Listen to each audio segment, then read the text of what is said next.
Welcome to the MS&Me Radio Network. The broadcast shows are for informational and entertainment purposes only. They are not designed to provide listeners with specific personal, medical, or counseling advice. Individuals with a medical issue should always consult their healthcare provider. MS&Me is not responsible for content of individual shows. The views expressed by show host or the guest are their own. Enjoy the show. Hi, this is Dawn Melanie. I thank you for joining me this week for my latest episode of Managing Self. As always, it's a pleasure having the opportunity afforded to me by the MS&Me network to come to you in your homes, office, or your car, basically wherever you have internet access, where you can join in to hear me share my personal stories of how I manage my multiple sclerosis. Not the only, but the chronic illness that many of us so affectionately refer to as the MS monster.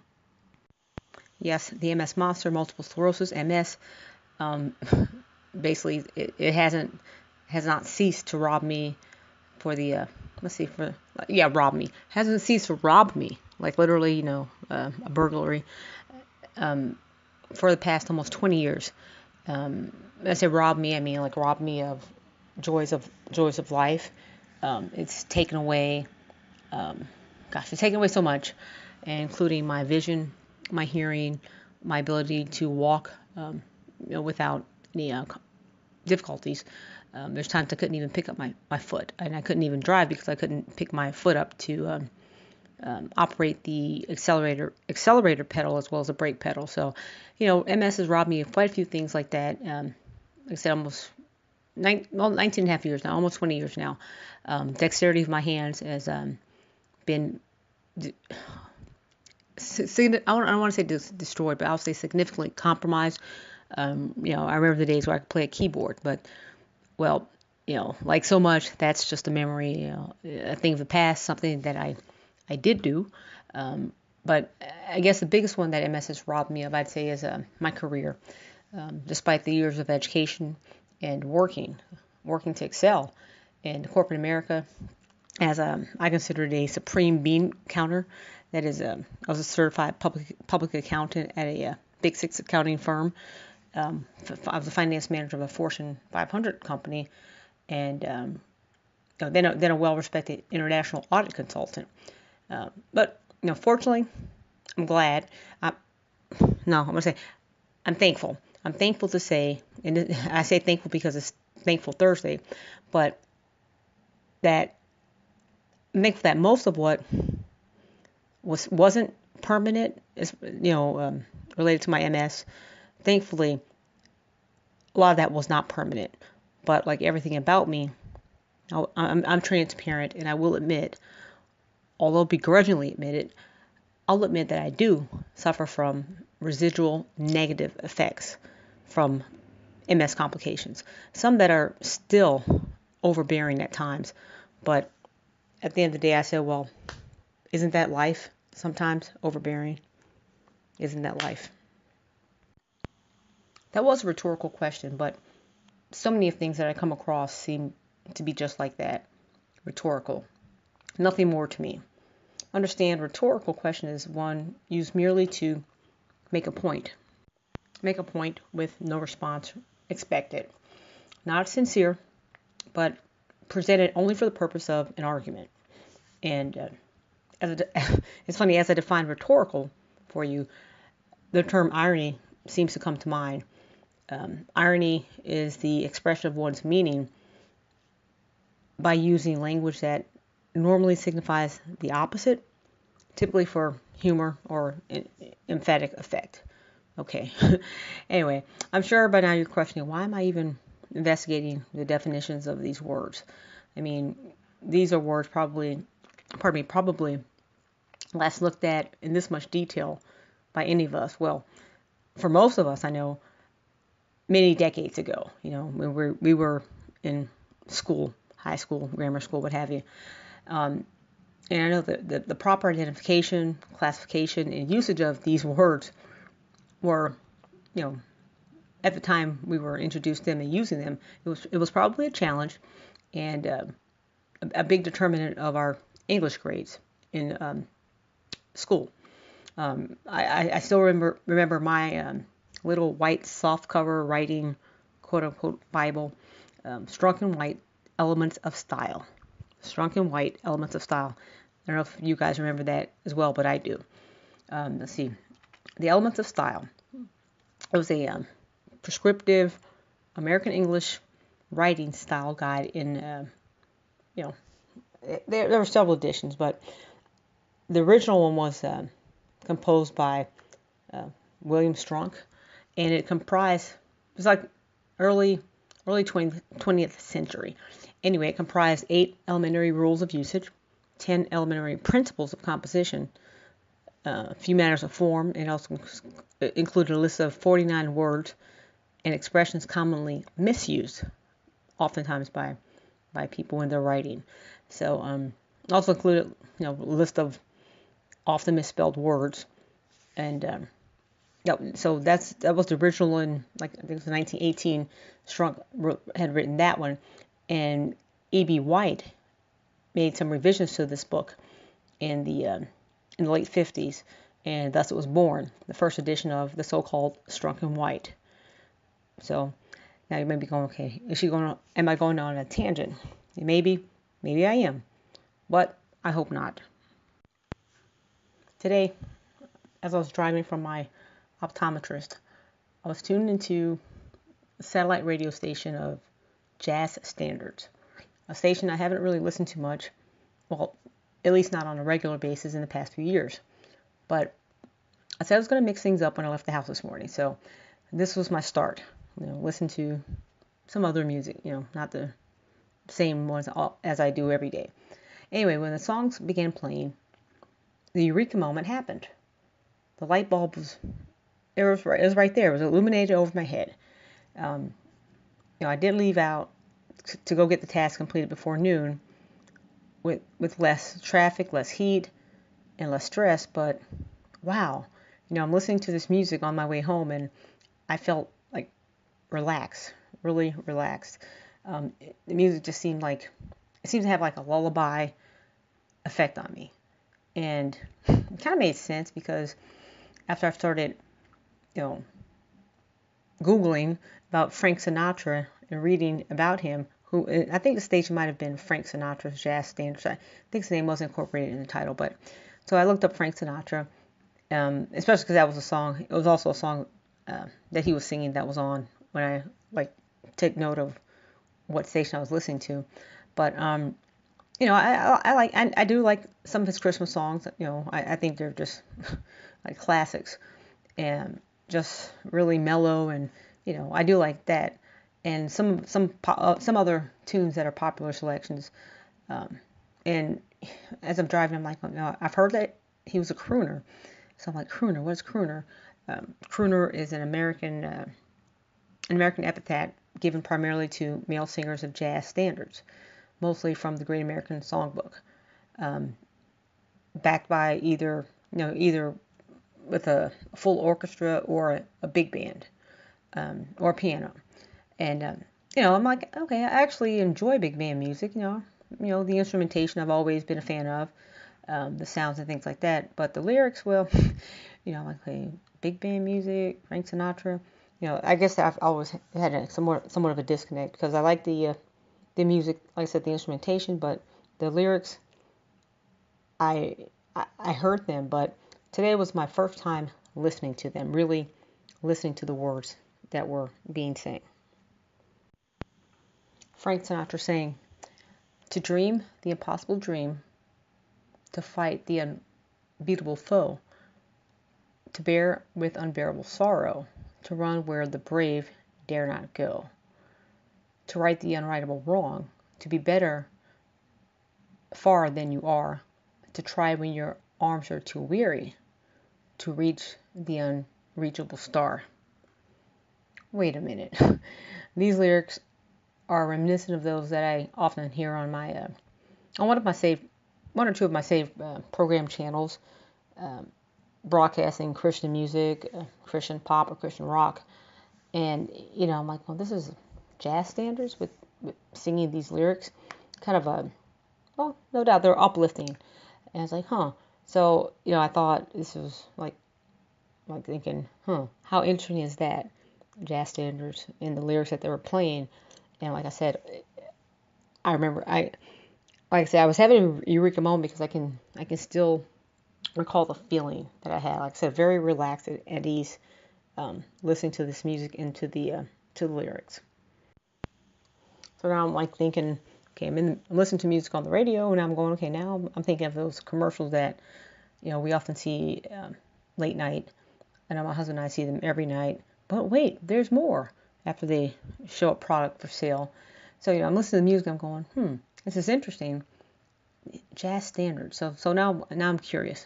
What exactly is a jazz standard? So I questioned first, what is a standard? I just wanted to know definitively what is a standard. So of course I asked Google, and the response was a standard is a level of quality or attainment.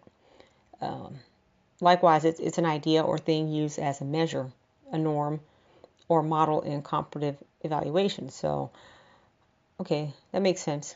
Of course, I'm like also thinking about MS, which kind of hard not to think of multiple sclerosis, especially when you're hot and the temperatures are rising. But I was like, wow, okay, so this is a standard. It's a level of quality.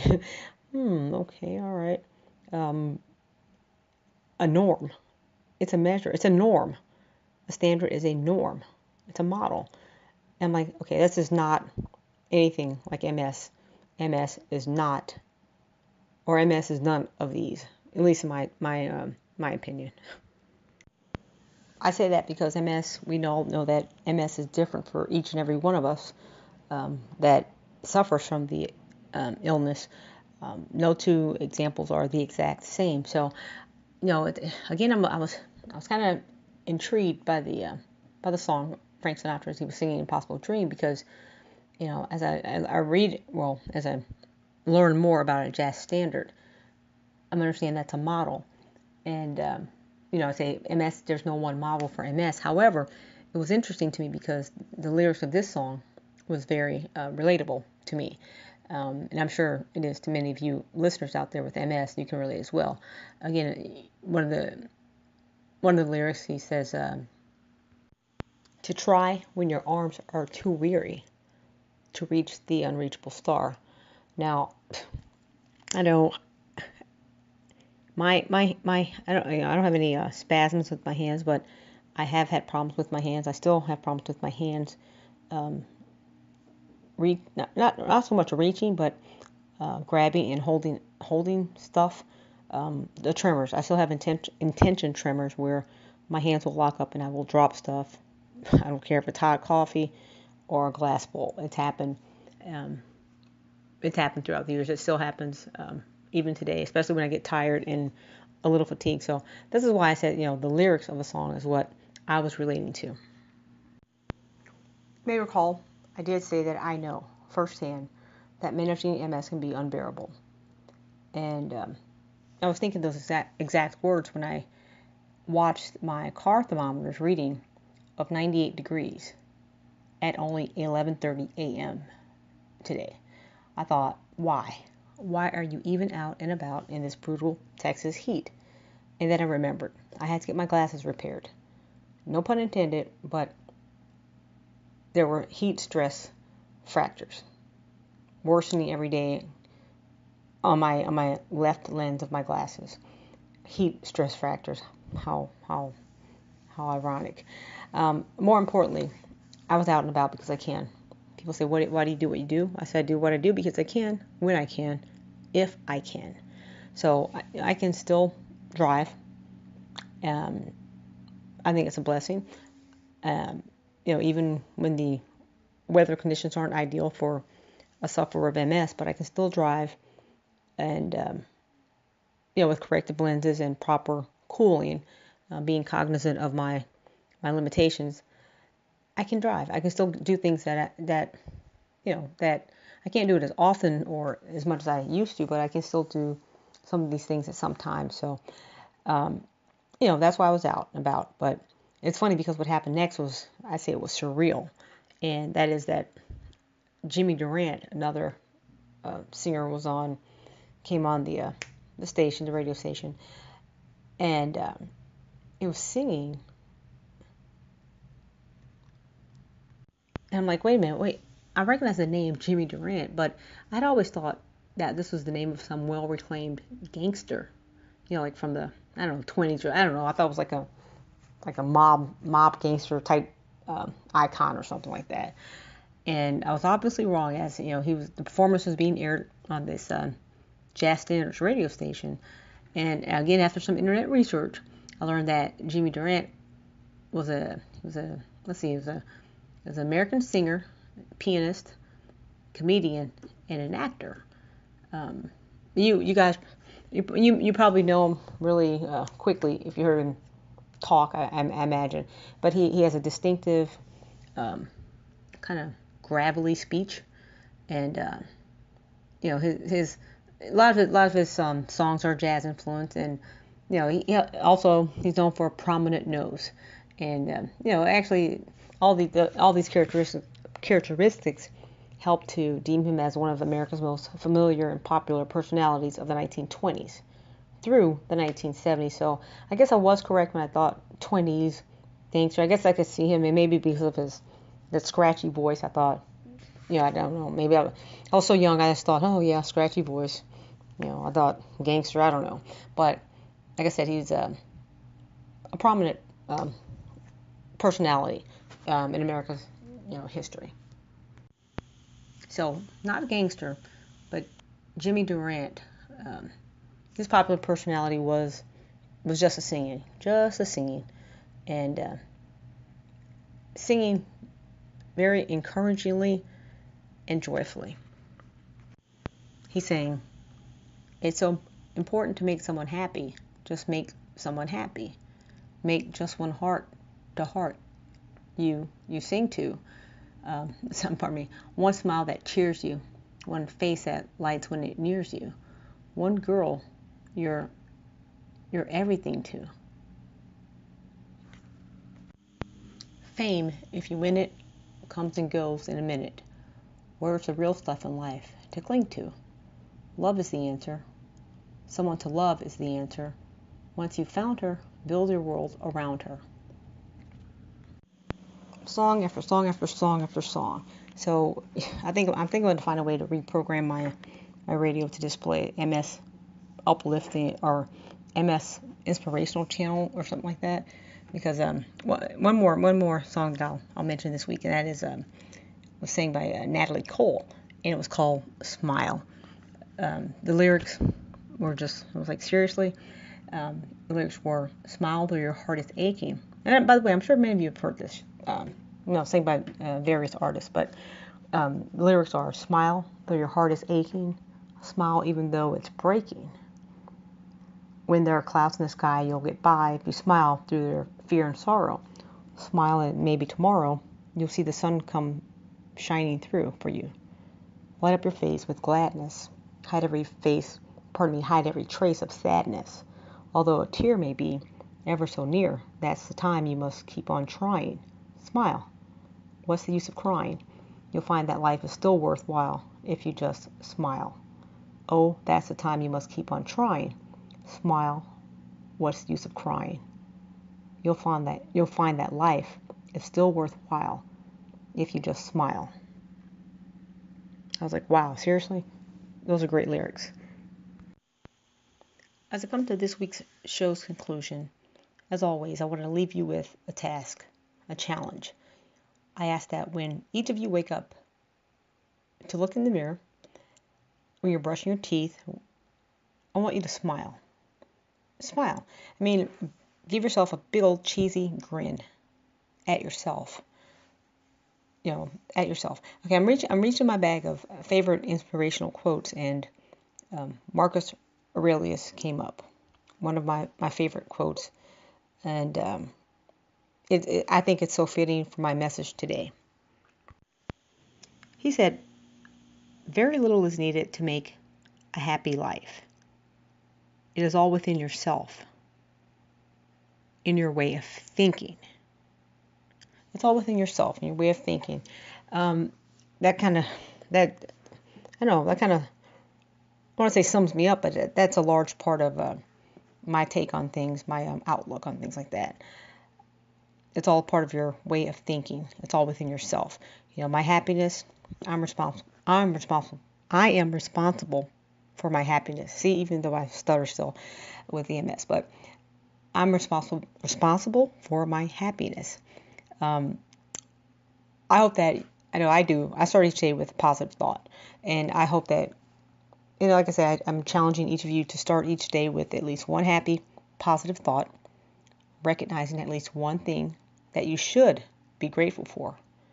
You may not be right now, but that you should be grateful for. I'm grateful every day that I woke up. First of all, I'm grateful that I have another day on earth. So I'm grateful for waking up, opening my eyes. I'm grateful for walking. I'm grateful for being able to brush my teeth. I mean, so many people have limited abilities that we often take for granted. So I want you each to, like I said, when you wake up each morning, look at yourself, give yourself a big old smile, and recognize something that you should be grateful for and thankful for. Basically, something to appreciate. I know life isn't always perfect, but again, your happiness starts with you. So just try to, this is Dawn Melling. This is who I am. Trying to be encouraging and positive. Like I said, MS, multiple sclerosis, can be very unbearable at times, but it's up to us to manage ourselves. And I hope that you will join me next week. Again, this is Dawn Melanie. I do thank you for listening. I do hope you'll join me next week for another episode of Managing Myself. And may you all have a most wonderful, productive, smiling, happy week. Thank you for listening again, and hopefully you'll listen next week. Thank you.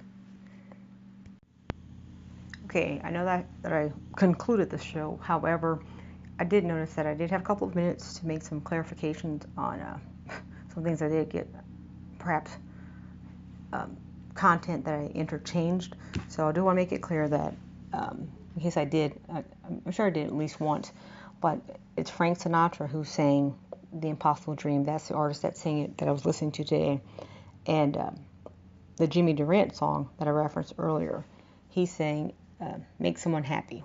So, just in case I don't know if I interchanged the two artists.